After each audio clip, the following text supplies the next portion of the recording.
Some time later, Planet Utopia had now became a wasteland of bush and herbs, and thus was abandoned.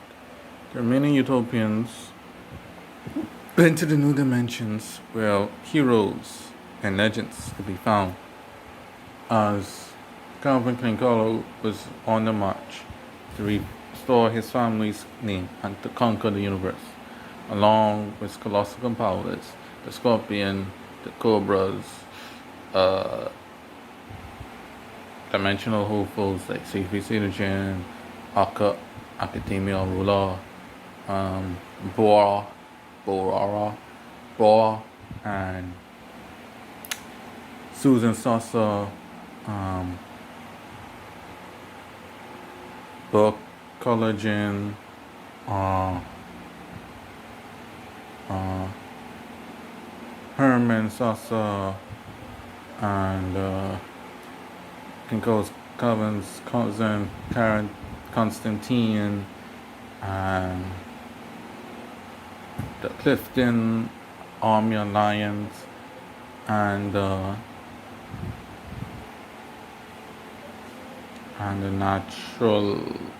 naturalists, all vying for dominion over the dimensions and thus the Empress. Well, some of them. Calvin Kinkolo was a mighty conqueror, as he wanted to conquer all the land, and was expanding. His officers, Ziblonia and Kelly's friends and family. Kelly was like a strong warrior with a whip, golden whip that could shoot bombs and all kind of different stuff. Was one of Colin Ginkgo's strong officers, along with Ziblonia, who was a giant Ziblian officer, and yeah, who they were normally, the race that normally served the Pinkolo. And it was soon assigned that Susan Sasa of the Scholastica wanted to unite all the Scholastica against the Colonel threat, seeing that the Scholastica would only one strong enough to oppose Pinkolo. And so she was starting to build upon me, along with the other collagen, higher ranking Scholastica.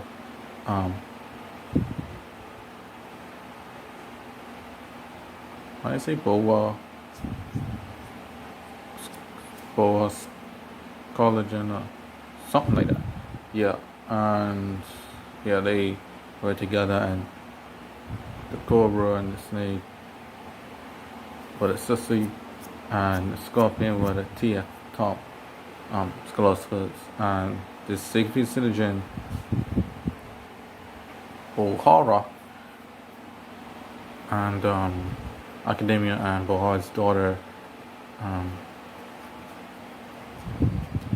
Tatiana, reluctantly joined Kinkolo as Kinkolo was on his conquering the line, because they resided in the capital of the dimensions known as Ilishu. But Ilishu, Calvin Kinkolo, it was only a matter of time before the rest of the dimensions followed suit. And Siegfried Synergen wanted to be free and independent from outside rule, especially the Kinkolo, and he despised working for him, but he had no choice in the matter. However, the wars continued, right? And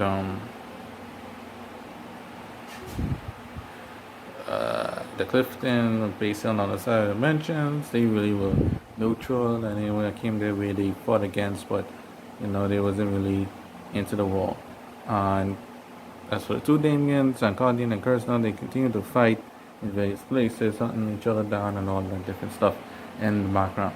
And the naturalists meant to join up with the Clifton as they waited for their Lord Kursna to return.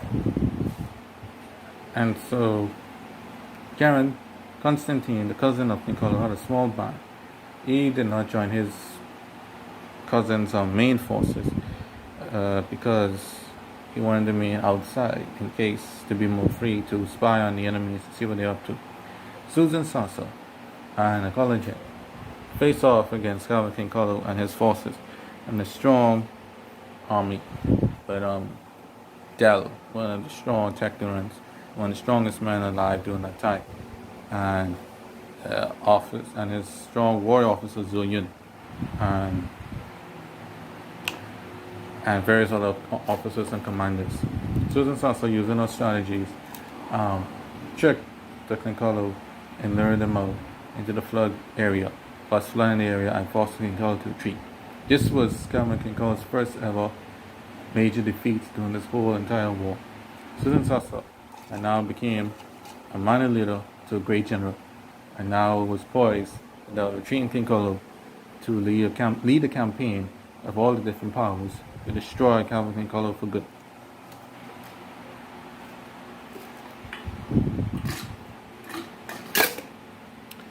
So, Jabal was plan was hatched to be with the Scorpion and the Cobra to join alliance against the Kinkolo.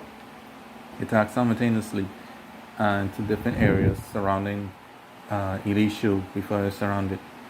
These plans worked as Kinkolo was not aware of the enemy's ploy. It was at this time that his cousin Constantine had no choice but to return back to Ilishu and be on the the right wing of the main Ilishu province, and Kelly was in the center, Zabonya was in the left, and Kinkolo in the middle, on top of echelons to Erythra, which was the capital of the capital. The Scholastica-led alliance, led by Susan Sasa, began the march, defeating the armies of Kinkolo, both left and right, were being invaded by the Scorpions and the Cobras respectively. The treacherous Siegfried Academia, Pohara, and his daughter Tabitha decided now was the time to declare their independence, which they did, which fully collapsed the left wing. Zavala was defeated, and the kingdom marched northward, defeated Kinkolo, with Constantine and Calvin, and Susan Sasa won and freed the universe from tyranny. That was the end of the story, and she thought she had won. However, sadly, this was all a dream. She woke up. She woke up from the dream, and she knew now that the strategy she needed to defeat Kinkolo. However, before she could lay these plans into action, she suddenly fell ill and passed away without naming a successor. Herman Sasa and Booker Collagen were in disagreement of who would succeed her, and thus a civil war began between the two of them, and the forces were divided and they started fighting each other. This was Constantine's opportunity to use his liberal troops to end them. During Constantine's travels, he met with Caratine, and the two became friends and great allies as they journeyed together. Now this would be Caratine's first fight in a long time since the fall of Idaria all those years ago. To be the third wheel to bring down both the Sasa and the Collagen clans for good. Before the Collagen and the Sasa realized what was happening, it was too late. Both armies were eradicated, and Susan Sasa's dream and ambition of conquering the Kinkolo was lost. With this, Calvin Kinkolo declared victory over the dimensions and ordered his forces, Kelly, Zablonia, Soyun, and others to advance forward and to conquer the remaining of the universe, the remaining of the dimensions and the universe. And as Soyun, Zablonia, and others defeated Kelly and his fellow troops, his wife Nay, and his other sworn friends and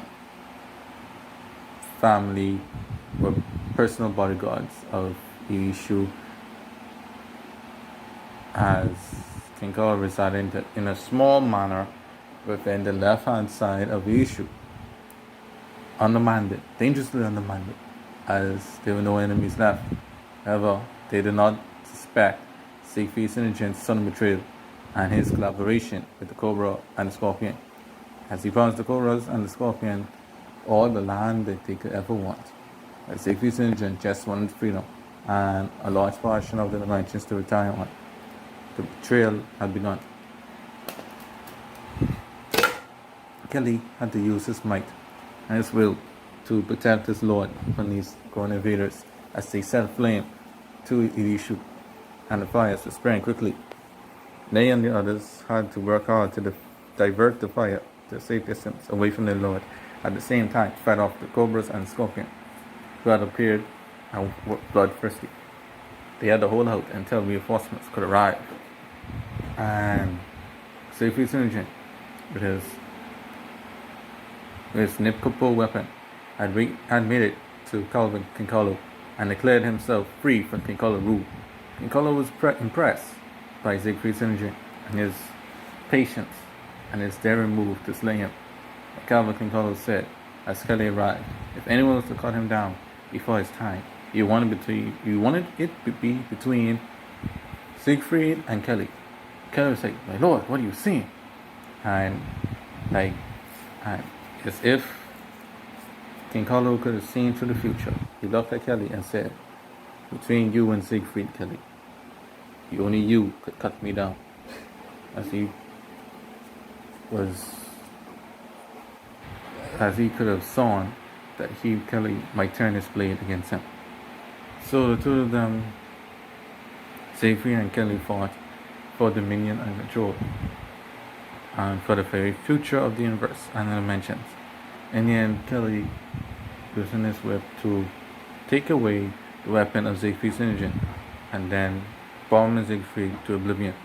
As Siegfried was blown away and was about to succumb to his injuries, he cursed Kelly and said, you fool, you doomed the universe to tyranny and destruction. What do you not realize what I was trying to do was not a selfish gain, but for the sake of the people? Kelly looked down and said, no, this was treachery. And then he slayed him.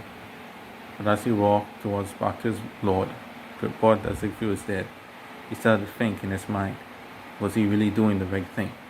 Or was he really serving the right people?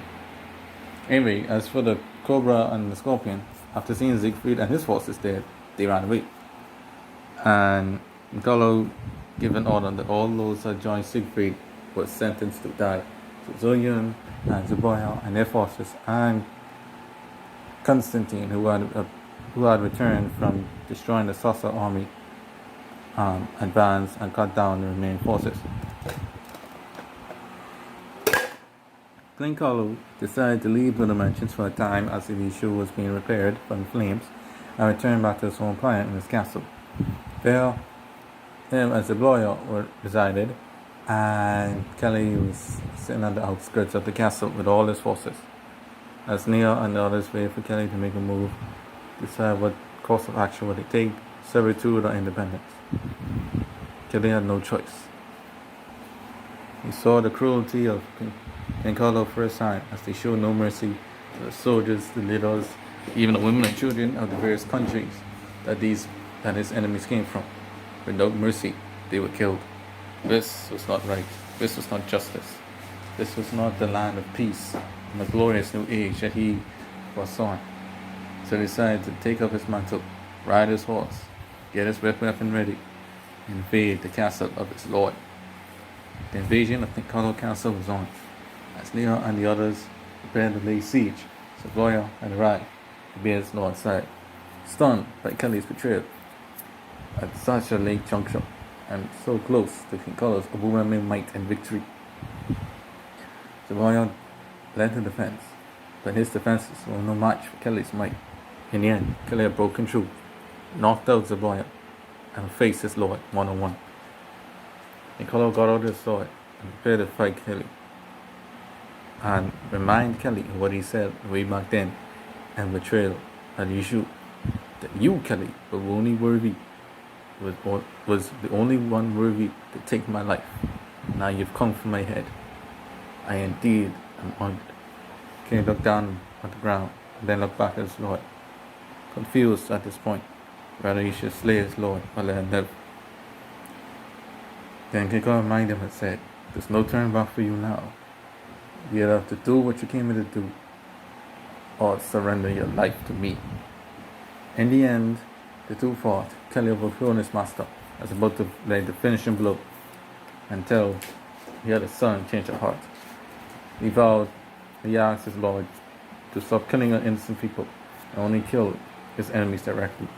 And he chose to die a traitor's death in exchange that he would spare the lives of his men. Calvin King Culloh, impressed by Kelly's selfless resolve, decided to agree to this. So he personally executed Kelly for treachery and sent Kelly's men into exile, never to return again.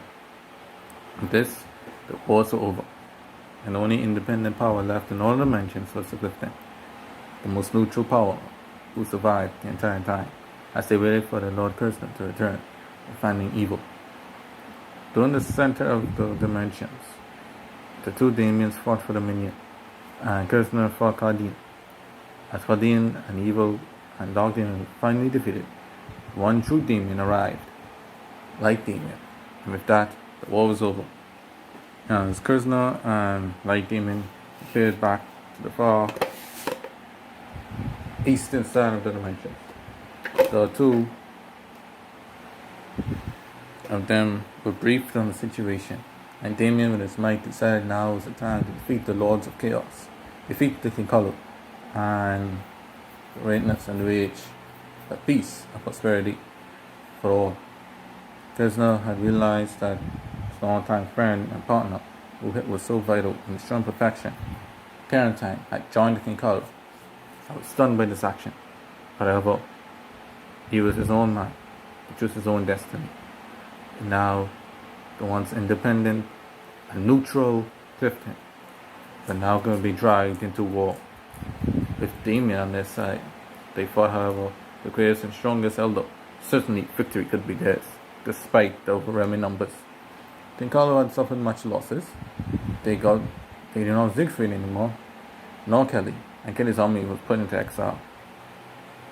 Still, they had the might of the Batalacon army, who was led by Bo Batalacon, Bo's father, and Bo Batalacon's sons and daughter, Sanada and Bashan. The Batalacon had inherited on the elite spear officer of Bo Batalacon. The Batalacon army grew restless, as with many other people who served King Culloh for so long, and they too wanted some sort of freedom and independence. But Constantine suspected the potential treachery of the Batalacon, and he himself went to squash the rebellion, killing Bo's father. Bo Batalacon was a master of the giant circle axe claw weapon to do them. And I think here along they died as well. I was greatly injured. The Batalacon were cut in half. Susan Sasa, who was like the oldest and the one who really wanted power, and not her brother, was the new leader of the Batalacon. And they had no choice but to reside in the old fort castle of Waldine, which was a minor castle up in the hillside towards the main gates leading up to Erythra. Well, anyway, the final battle was at hand between the forces of King Culloh, who had got rid of all their internal strife, and the Clifton and Naturist forces, led by Curzon, Lord Clifton, and Damian. The side of good and evil was about to begin.